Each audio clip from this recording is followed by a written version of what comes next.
After decades of silence, Leonardo DiCaprio finally speaks up, revealing the truth about Robert Redford in a way he never dared to before. Before he became a symbol of American cinema, Robert Redford was a quiet boy wandering the streets of Santa Monica, sketching, dreaming, searching. Born in 1936 into a family that valued discipline, structure, and modest living, he grew up far from Hollywood glamour. His parents weren't wealthy, weren't connected to the film world, and weren't dreamers in the Hollywood sense. They believed in work, in order, in humility. But even in those early years, Redford lived somewhere between two worlds. On the outside, he was the polite, well-behaved son following rules in a house where expectations were clear. But on the inside, a different energy stirred, something softer, wilder, hungrier. He spent hours by himself, wandering the blocks of Santa Monica, letting the noise of the ocean fill the space where words failed him. He sketched the coastlines, the street corners, and sometimes the faces of strangers who passed without noticing the small boy capturing them in pencil. These weren't just drawings.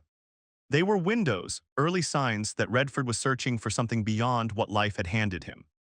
Even as a child, he sensed it. The world was bigger than the one he knew. Every great legacy begins with hardship, and Redford's story is no different. Behind the sunlit image of California life, there were fractures. Losses that arrived too early. Expectations that weighed too heavily. A feeling quiet but persistent that he didn't quite belong in the life laid out for him. He failed, and often. In school, socially, in efforts to fit a mold that never felt like his own skin. And then came grief, real, profound, life-altering grief, that forced him to grow up long before he was ready.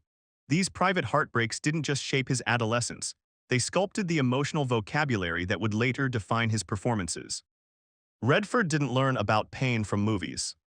He learned from life. From watching opportunities slip away. From seeing dreams collapse and rebuilding from the dust. From understanding that hope is valuable precisely because it is so fragile. This sensitivity, this quiet, unpolished humanity, would one day differentiate him from every other leading man in Hollywood. By the time Redford reached young adulthood, one truth had become impossible to ignore. He did not want the life expected of him. He didn't want the secure path, the ordinary job, the predictable routine. He wanted color and chaos and continents he had never stepped foot on. He wanted to learn, to fail, to rebuild, to reinvent. And so he did something unusual for his generation. He left. Redford traveled Europe with more imagination than money, absorbing art, architecture, politics, and the thrill of living with no guarantee of tomorrow. He painted murals to earn meals, slept where he could, and absorbed every moment, every culture, every rhythm outside the American frame. It was abroad, in the uncertainty of the unfamiliar, that Redford discovered something essential. He wasn't running away from a life. He was running toward himself. When he eventually returned to the United States, he carried with him not just memories but a new kind of clarity. He enrolled in art school, driven by the same visual hunger that had filled his sketchbooks as a child. But art alone wasn't enough. Something inside him still tugged, urging him toward another form of expression, one that mingled human behavior with storytelling, emotion with imagination. Acting. At first, he didn't take it seriously. But the stage had been waiting for him, quietly, patiently, like a destiny he didn't yet know he deserved. Acting wasn't just a craft for Redford. It was therapy. It was revelation. It was the first place where all the fragmented pieces of his life, discipline, rebellion, grief, curiosity, visual imagination, finally connected. And when he stood in front of an audience, he wasn't just seen. He was understood. Hollywood in the 1960s was a place of reinvention, an industry hungry for new faces, new voices, new ideas. And Robert Redford arrived at the perfect moment. His presence wasn't loud. It wasn't aggressive or flamboyant. It was calm, magnetic, quietly confident. There was a naturalness to him that audiences instantly trusted. A gentleness that contrasted with the rugged masculinity Hollywood often demanded. A vulnerability that made him unforgettable. Soon, producers and directors realized what the stage already knew. This man had something rare. Redford's early roles drew attention, but it was Butch Cassidy and the Sundance Kid that transformed him into a phenomenon. Paul Newman and Robert Redford, two very different energies, created a dynamic that electrified the screen. Newman's effortless charisma and Redford's cool, understated intensity collided in a way Hollywood had never quite seen before. The film didn't just succeed. It exploded into the cultural bloodstream. And with it, Redford became a household name. Success didn't soften him. It refined him. Redford followed Butch Cassidy with The Sting, another Newman-Redford collaboration that cemented their place as one of the most iconic pairings in cinematic history. Audiences adored them, critics praised them, and Hollywood recognized the rare chemistry that made every scene feel alive. Then came All the President's Men, a film that pushed Redford from movie star to cultural force. Playing journalist Bob Woodward, Redford stepped into the heart of America's political anxiety. At a time when trust in government was unraveling, the film elevated investigative journalism and captured the urgency of truth-seeking in a democracy. It wasn't just entertainment. It was commentary, a reflection of a nation in crisis. Redford didn't simply act in these films, he shaped them. He elevated the narratives, deepened the emotional stakes, and demanded a level of honesty that became his artistic signature. Each role expanded the boundaries of American storytelling. Each performance carried the weight of the experiences that had shaped him long before fame arrived. Redford could have stopped there, a successful actor, a global icon, a name etched permanently in Hollywood history. But the boy who once wandered Santa Monica sketching strangers had never truly disappeared. He still dreamed beyond the frame. He wanted to create space for others. He wanted to champion stories Hollywood overlooked. He wanted to amplify new voices, new perspectives, new ways of understanding the human experience. And so he built something no one saw coming. The Sundance Institute. Sundance wasn't glamorous in its early days. It wasn't polished or powerful. It was earnest, a gathering of filmmakers searching for truth in a world obsessed with spectacle. Redford gave them mentorship, resources, belief. He created an environment where experimentation was not just allowed, it was celebrated. Over the decades, Sundance became a launchpad for filmmakers who reshaped American cinema. Directors who challenged the status quo. Storytellers who refused to be ignored. And through it all, Redford remained the quiet architect, guiding, supporting, inspiring.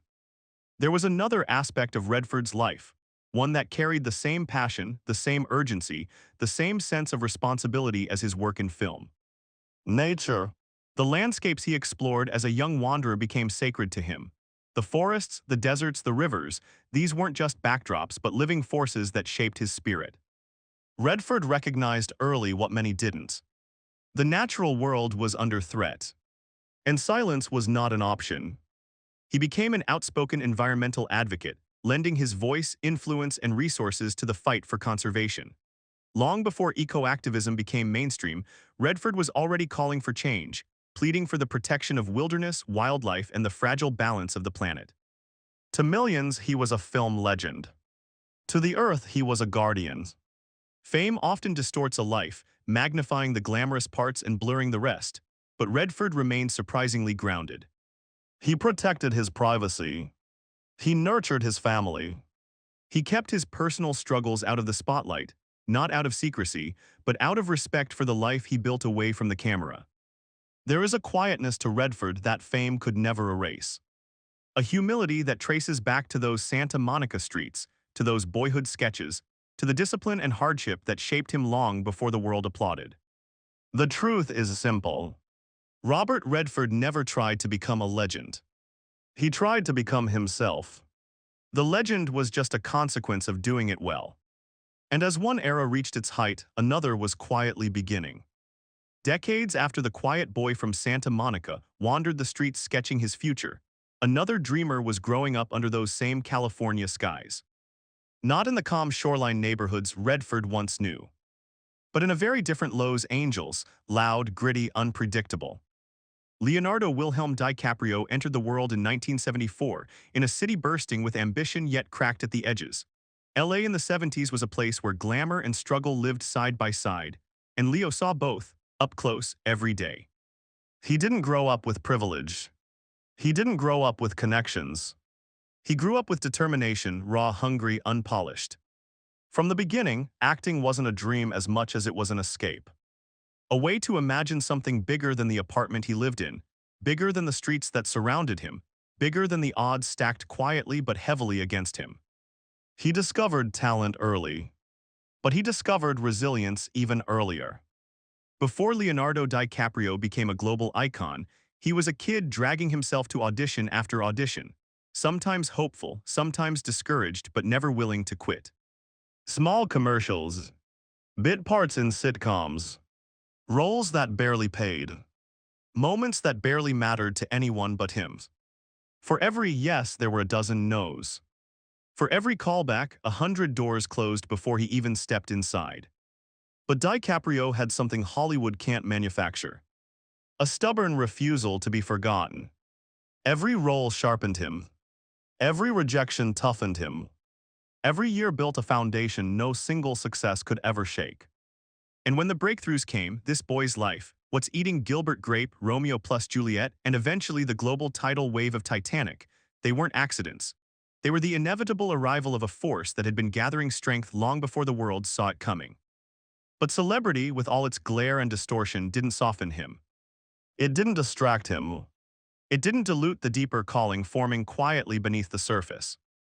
Like Redford before him, DiCaprio's passion grew far beyond the boundary of film sets and award stages.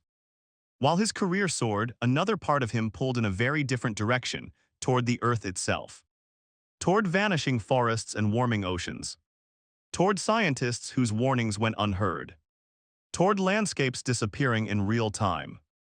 DiCaprio didn't stumble into activism. He was pulled into it by the same urgency that had once pushed Redford into environmental battles decades earlier. And in this unexpected parallel, their lives began to rhyme.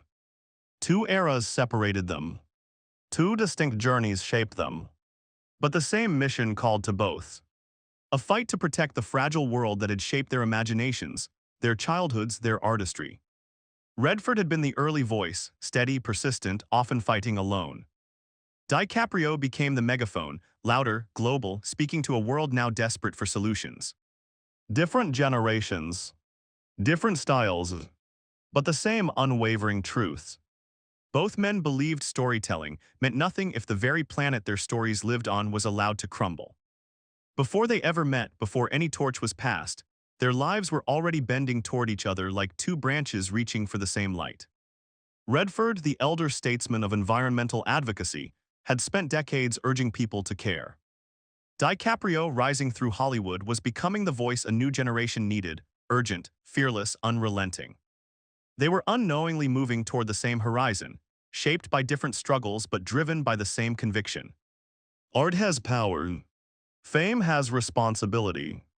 And the Earth is worth fighting for. Two eras. Two journeys. One mission that would eventually bind them together. Not on a film set, not through a script, but through a shared belief that the greatest story of all is the one we must fight to keep alive. And fate brought them together not under studio lights, but under a very different sky. Their relationship didn't begin on a movie set. Not in a casting office. Not under bright lights or in the shadow of a studio backlot gate. Instead, their first meeting unfolded in a place almost nobody expected. An environmental gathering tucked away from the noise of Hollywood, where the conversations weren't about weekend box office numbers, but about forests, oceans, air, and time. Time running out. Time worth protecting. Time worth fighting for. Those who were there remember the moment with surprising clarity. Robert Redford arrived first, quiet, steady, carrying the calm presence of a man who had spent decades balancing artistry with activism. He wasn't there to be photographed or quoted. He was there because he believed the work mattered, even when no one was watching. Leonardo DiCaprio entered later, young, rising, unmistakably ambitious, but driven by a fire that had nothing to do with fame. He walked into every environmental space with the urgency of someone who'd stared straight at a future he refused to accept. His passion wasn't loud, it was focused, like a storm gathering behind his eyes. And then they met. Not with fanfare. Not with journalists circling. Just two artists who understood, almost instinctively, that they were fighting the same fight. One at the beginning of his activism, the other approaching the legacy years of his. Witnesses describe the moment like a scene from a film. Redford turning toward DiCaprio, studying him not with curiosity but with recognition. DiCaprio meeting that gazed with respect that bordered on reverence. It felt unmistakably like a passing of the torch. Redford wasn't one to flatter. He wasn't one to dramatize. But he had always recognized sincerity when he saw it, and DiCaprio's conviction was impossible to miss. They spoke quietly off to the side, away from the hum of conversation around them. Redford leaned in slightly, lowering his voice the way mentors do when they're not offering advice, but a responsibility. "Stay with the fight," Redford told him. "It will outlive us, but that's the point." Those words landed with a kind of weight Leo hadn't expected. Not because they were poetic, but because they were true. Redford wasn't giving him encouragement, he was giving him a mission. And something in DiCaprio shifted. He had already cared deeply about environmental issues, already donated, already spoken, already tried. But Redford's words gave that passion a new anchor. A direction. A lineage. From that day forward, DiCaprio didn't just see environmental work as a cause. He saw it as a continuation of something larger than himself. Something inherited. He never spoke publicly about that conversation. Not in interviews. Not in speeches. Not even at events where mentioning it would have earned applause. Because the moment wasn't for the world. It was personal. A quiet promise forged between two men who understood the stakes.